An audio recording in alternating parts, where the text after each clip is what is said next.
மதுரை அருகே உள்ள திருப்பரங்குன்றம் மலை தொடர்பாக தொடர்ந்து சர்ச்சைகள் எழுந்த வண்ணம் உள்ளன. திருப்பரங்குன்றம் மலையை பாதுகாப்போம் என கூறி இந்து அமைப்பினர் நேற்று போராட்டத்தில் ஈடுபட்டனர். இந்த போராட்டத்தில் கலந்து கொள்ள இருந்த கும்பகோணம் பகுதியைச் சேர்ந்த இந்த அமைப்பினர் போலீசார் வீட்டு காவலில் வைத்திருந்தனர்.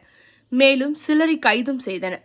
திருப்பரங்குன்றம் விவகாரம் தொடர்பாக போலீசார் மேற்கொண்ட நடவடிக்கைகளை கண்டிக்கும் வகையில் சுவாமி மலையில் ஜனதா கட்சியினர் முருகப்பெருமானிடம் மனு அளித்து நூதன போராட்டத்தில் ஈடுபட்டனர். இதற்காக தஞ்சை வடக்கு மாவட்ட தலைவர் தங்க கென்னடி, துணைத் தலைவர் வேதச்செல்வம், மாநில விவசாயிகள் அணி நிர்வாகி ஜீவா சிவகுமார், பாபநாசம் கிழக்கு மண்டல தலைவர் செந்தில் மற்றும் பலர் சுவாமிமலை சுவாமிநாதர் கோவிலுக்கு திரண்டு வந்தனர். மனுவுடன் கோவிலுக்குள் செல்ல முயன்ற 100 பேரை போலீசார் தடுத்து நிறுத்தி கைது செய்தனர்.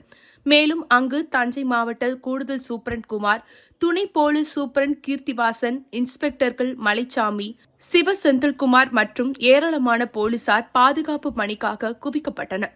இதனால் அங்கு பரபரப்பு ஏற்பட்டது. அம்மாப்பேட்டை போராட்டத்தில் ஈடுபடுவதற்காக திருப்பரங்குன்றம் செல்ல முயன்ற அம்மாப்பேட்டை பகுதியைச் சேர்ந்த ஜனதா மாவட்ட செயலாளர் துரைமூர்த்தி, ஒன்றிய தலைவர் அருண், விருந்தோம்பல் பிரிவு மாவட்ட செயலாளர் ஆனந்தன், ஒன்றிய துணைத் தலைவர் சதீஷ்குமார், ஒன்றிய செயலாளர் மணிகண்டன், கிளை தலைவர் சுமன் உள்ளிட்டோரை அம்மாப்பேட்டை போலீஸ் இன்ஸ்பெக்டர் இளவரசு உள்ளிட்ட போலீசார் தஞ்சை நாகை தேசிய நெடுஞ்சாலையில் நால் ரோடு பகுதியில் வழிமறைத்து கைது செய்தனர்.